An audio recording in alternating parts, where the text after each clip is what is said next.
My brother framed me of SA 8 years ago. Now truth comes out how to proceed. My brother, Henry, 41 male, was always the golden child in the family. Growing up, he could do no wrong. Some of the more obvious display of favoritism towards him were when he got bad grades in school. My parents used to cheer him up and work with him to improve his grades. While I always got the "I'm so disappointed with this result" treatment, even though I had managed to secure a decent score. Or like for his high school graduation, he got a new car and a big party. And for mine, I got the equivalent of $500 and a pat on the back. He wasn't a bad brother, but most of the time we always did our own thing. I didn't complain much, but I felt I had to move out and explore things on my own as well. For the next few years, I went to college in a different city, and in 5 years got my MBA. I managed to land a job back in my home city. During this time, my contact with the family was minimal, except for the birthdays and visiting them during the holidays. My brother was never the brightest of the bunch, since he barely managed to get through high school. He dropped out of college, and my parents helped him set up a small shop dealing in hardware so he could get off his feet. I was happy for him, but I had my own life.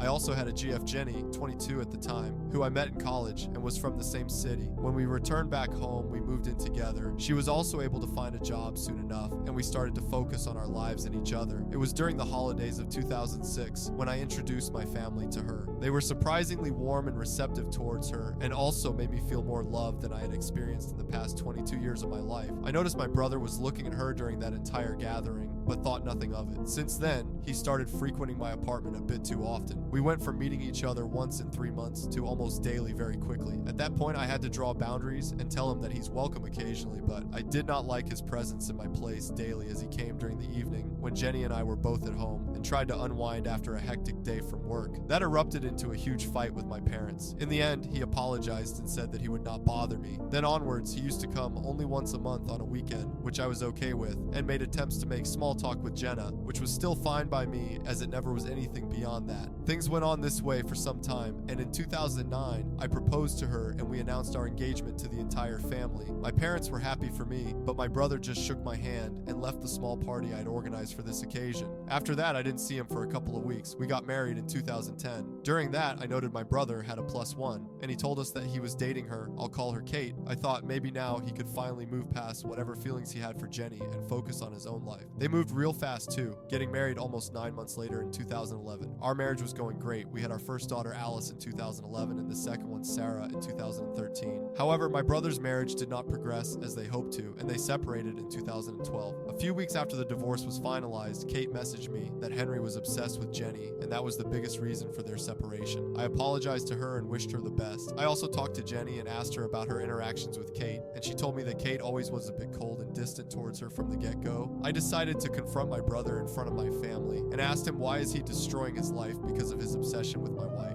He was blindsided with that question and denied everything. We had a massive argument that basically ended with me forgiving my brother and telling him that he is no longer welcome in my house. Both my parents and Jenny talked to me and convinced me that no matter what he was, still family, so for everyone's sake, I decided to be amicable. It was then that it felt like he was genuinely working on himself, and we went on with our lives. Fast forward to 2015, I can still recall that day vividly. It was the 25th July, and I was running multiple errands. My wife took both our kids to see their grandparents. It was sometime after lunch that I got a call from my father, telling me to come to their home, and had a lot of anger in his tone. As soon as I entered, I noticed a lot of tension in the air. My wife was a crying mess, and my parents were trying to console her. Some of my extended family members were there as well. I asked what happened, only to be hit by being called the SA person word from my parents. I was shocked and confused. They claimed that a party I went to a couple of weeks back, I had SA'd a girl and then texted her to not tell anyone about it, otherwise there will be consequences. I had known this girl Amanda for some time. We went to high school together, and she was a part of the larger friends group that I occasionally hanged out with. As per her, after the party, which was at a club, I followed her to her car and did it there. She shared screenshots of the alleged conversation with my wife and told her this entire tale. My father slapped me hard, and my parents told me that they never want to see my face again. Jenny was angry, and she said that we're done. I tried to convince all of them that I never did that, but fell on deaf ears. I was basically kicked out from their house and told that neither Jenny nor the kids would be returning, and my father would be coming over to take their stuff to my apartment. When my father came, I begged and pleaded, but he basically packed a couple of bags and told me never never ever to contact them again, and that he would personally hand me to the cops if that happened. By evening, Henry had shared the screenshots and all the details to our extended family group on WhatsApp, from where I was unanimously kicked out. The next few days, I even had people from my friend group calling me to say they were disgusted with me and never to contact them again. I was a mess during that time. I couldn't eat, I couldn't sleep, I couldn't even properly work. My boss also heard the rumors going around but couldn't do much until he saw some police action against me. He advised me that I leave the organization on my own to keep my record intact, and that he would ensure that I don't have to even serve my notice period. I tried to argue the case, but he told me that if the cops come knocking on my door, he would be kicked out anyways. And in such a scenario, and the gravity of the case meant I won't get severance and my record will be tarnished. I grudgingly agreed to his ask, and I left the organization in the next few days. In mid-August, while I was still wallowing in my misery, I received 2 documents from the court. One was a letter of disownment, and the other were divorce papers. I was quite drunk, but I went to my parents' place anyways, only for my brother to come and beat me up and tell me that I was disgraced to the family, and it was good that I was disowned. I had blood coming out of my face by the time he was done with me and barely able to stand. My parents and my wife looked at me from afar but did nothing. I managed to get myself up after some time, a crying mess, and realized that I had lost everything and everyone I knew. I stayed holed up in my apartment for the duration of the divorce. It went as amicably as it could. As I was jobless, plus my now ex-parents stated they would pay for the child, I didn't have to pay child support or any alimony. By January 2016, I was divorced, but trying to pick up the pieces that was once my life was hard. During this time, I also felt like confronting Amanda, but the more I thought about it, the more I realized it could have made matters worse for me due to the women-centric laws in my country meant one phone call and I would be looking at 5-6 years in jail. In February 2016, I got into a major accident and spent a good part of 5 weeks in recovery. The staff told me that they contacted my emergency number, which was still Jenny at that point, and she hung up and no one showed. Once I recovered, I realized that I had spent through a good part of my savings, and I needed to get back on my feet, if not for anything else, to have a roof over my head. However, I realized that I won't be able to do anything in the place I was at, so sold all my furniture, paid my remaining dues for the rented accommodation, and decided to start from scratch in a different place. I moved to a city 2 hours away and tried to get a job for some time, but to no avail. I also used to drink myself silly, and thoughts of offing myself were recurring. Waking up after seeing a nightmare to a cold sweat almost became a norm. For 4 months, this went by, after which I ran into an old acquaintance, James, from college. He was the quiet kid during that time and didn't really talk to anyone, but seeing him after so many years was odd as he spotted me out from the crowd and called my name. We greeted each other and talked about our lives for a bit. I told him I was in the city looking for a job. He told me he had just quit and was planning on setting up a management consulting firm of his own. He then invited me to a drink later on, where after a lot of talking about our professional lives, he offered me an opportunity to work with him as he needed a couple of people who knew their stuff. At this point, I thought I needed to work my ass off to get my mind off these thoughts. So I agreed, but I told him I want to meet him and his team and talk to them before we move forward. 2 days later, he introduced me to another guy, Derek, and told me that currently it will be just the 3 of us going forward. I shook hands with Derek and told them that before they proceeded further, I had something to say. I then proceeded to spill the beans on everything that had happened to me during that time and how I was disowned and divorced because of it, with the tears coming through in between. James and Derek told me that they felt sorry for me, but also told me that if there was no criminal record on my person, then there would be no issue. I stated that police never came to my house, and they were relieved. James did mention that to be on the safer side, he's going to ask someone to run a full background check, and I understood his position and agreed. During this time, I was living in a rundown place that I rented to minimize my expenses. I waited patiently for 2 weeks, but was still looking for jobs in other places in case things didn't work out. 2 weeks later, James called me, and we met up later that day. He stated my record is clean of any SA and welcomed me to the team. After that, I threw myself to my work and started therapy sessions. On the advice of Derek, I also joined a gym and vented a lot of my frustration on the punching bag and went from an average 70 kilos to a buff 98 kilograms. Derek and I became gym bros, and I basically looked at him as an older brother, as he was essentially Henry's age. By end of 2018, I had a good amount of control back in my life. The consulting firm took off and the money rolled in. I rented out a nice apartment in a decent neighborhood. The band-aid also came off to an extent, and I realized I needed to do some necessary steps to move on. I went to a courthouse and changed my last name officially on record. I adopted the last name of Derek after his parents' go-ahead. They saw me as a nice guy and involved me in a lot of their family functions, including me being the best man for Derek's wedding, so this was a way of thanking them as well. I tried dating a bit, but it never worked out for me due to my emotional issues, till I started dating Kim in 2019. She was half Korean and half Italian. I met her at a coffee place where I picked up my coffee and on occasion sat there. She used to work behind the counter. We saw each other only for the order, but once when Derek and I were there and he noticed that she was constantly looking at me, he told me that I should ask her out. I approached a bit hesitant and asked her out for drinks later that day. We had a nice date and she said that she hoped we could see each other again. I knew that this was going to go in the similar way my other dates went, which was basically I told them about my past and they ran off, and I never blamed any of them. However, the second time I took Kim for lunch, I decided to tell her before she moved ahead. I wanted to let her know of my past so she could make an informed choice. It was like she was blindsided. I told her that I never had and never could think about doing that to anyone, and I am still struggling to move on from the aftermath, and that she needs to know what she's getting into before we even think of going for any further dates. A couple of days later, I got a call from Kim, and she told me she wants to meet up. We met at the same coffee place where she worked, and she told me that she trusts me and said that wants to give it a shot. At this point, I was skeptical and even cried a bit because I couldn't believe that I could even find a bit of normalcy restored in my life. We went out for a few dates and really enjoyed each other's company, and it felt that I was finally able to start healing. I went on my first vacation after years with her to Europe and had a great time overall. When the C virus hit in 2020, we remained in contact throughout over the phone and FaceTime.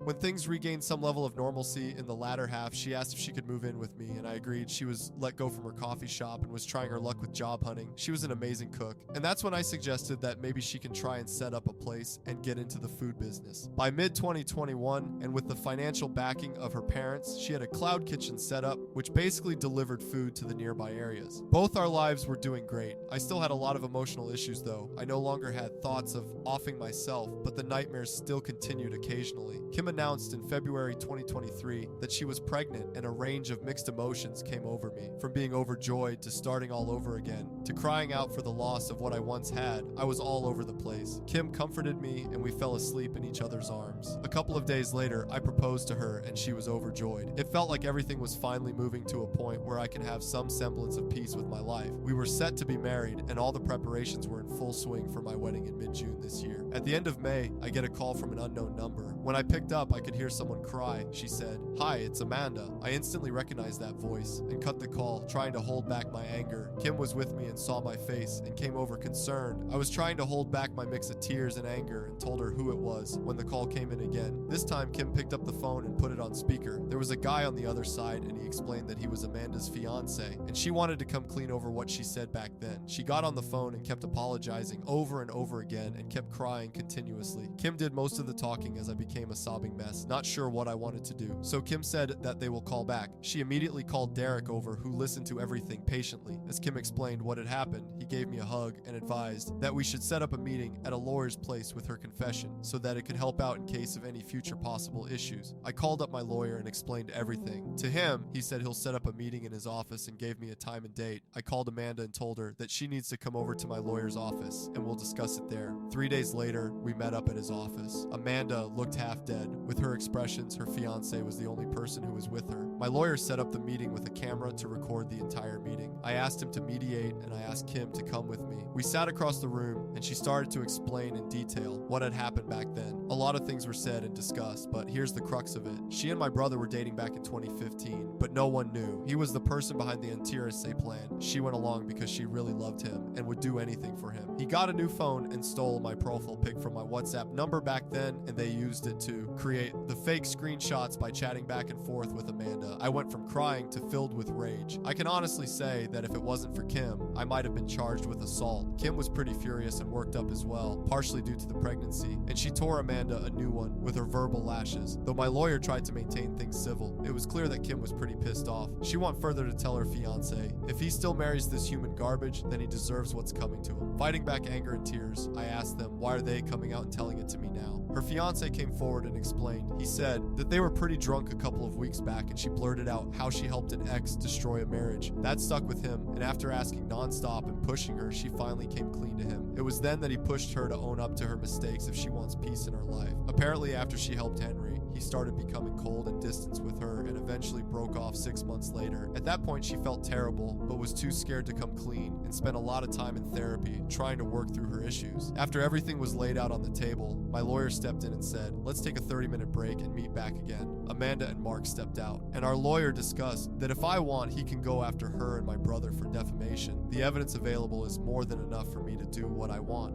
I was feeling a lot of rage, but I decided I didn't want this to spoil the wedding, and whatever I wanted to do would have to wait till after everything was done. I told Amanda that I will be in contact with her, but for now, I don't want her telling anyone else. I didn't want any drama from my ex-family to impact my wedding. After that meeting, Kim hooded me and told that she was right in trusting her guts, and now she feels like a weight had lifted off her shoulders. I shared her sentiment. We had a small wedding with both James and Derek being the best man and a 3-week-long honeymoon covering Europe. It was an amazing time for both of us. Thankfully, I was able to work through what I had heard, and Derek too suggested that I should put this on the back of my mind. It didn't spoil the honeymoon too much, though the nightmares were coming in more frequently than before during that time, and Kim was always there to support me. I also had a discussion with my therapist, who told me that I will need to confront my ex-family sooner or later, if not for anything else, then for closure. After thinking a lot about all that had happened, I decided to reach out to Amanda and Julie and told her what she needed to do. I told her that I will be taking legal action based on her statement, but if she wants to not be screw-ed, financially she needed to follow what I told her next. She needed to talk to Jenny alone and explain to her everything she told us back in the lawyer's office. She was crying through while listening to me and told me that Mark left her. I told her that I wish I could feel sorry for her, but I don't, then stated that karma hits everyone hard. It hit her, and now it's coming for my brother. A couple of days later, I receive a text. It was from Jenny. In spite of being blocked, I had been sending her birthday wishes, and wishes on both our daughter's birthday, as well as holiday greetings over text. This was the first message I received in 8 years. She basically asked if we could talk. I didn't want to be alone when I was having this conversation, so I told her I will call her in a few hours. I reached home and was with Kim when the call took place. I could immediately hear Jenny sobbing uncontrollably for a while before she told me how sorry she was and how terrible she is feeling currently. I was somehow able to maintain my composure all this time. I told her that it hurt terribly, knowing that she thought so little of me, that she so easily fell into Henry's trap. I asked her about my girls. They said they're doing well, and then asked when did she meet Amanda. She said she met her 2 days ago. It took a lot of time to process how wrong she was, and quickly she moved away from me. She immediately brought it to the attention of my ex-parents, and they were just as stunned. They all wanted to contact me, but she said she wants to connect first and apologize. I told her what she had done was beyond hurtful. I asked what had happened to the golden child. She stated that he's been kicked out of the house. I chuckled a bit. She told me she had married Henry a year after the divorce was finalized, as he was the one who supported her through this. And suddenly it all made sense. Looks like he'd never gotten over her. She told me that she has a daughter with him too. After the discussions, I basically told her what is going to happen and a detail of what I wanted. I want her to reach out to all my former extended family so that they are aware what a boss he is. Secondly, I am only looking to co-parent only my 2 girls, and that I do not have any intention to reconcile with her beyond what it takes to me having a relationship with my daughters. And third, I will text her the date and time when I want to meet my ex-parents, and I want to meet them in person. After that, I just hugged Kim, knowing she was pregnant, and her mood would have been all over the place. I kept my emotions in check, but I guess she was crying for the both of us, and we fell asleep on the bed. When I woke up next morning, my phone was shut off, and when I put it on charge, I noticed the barrage of messages that were coming through.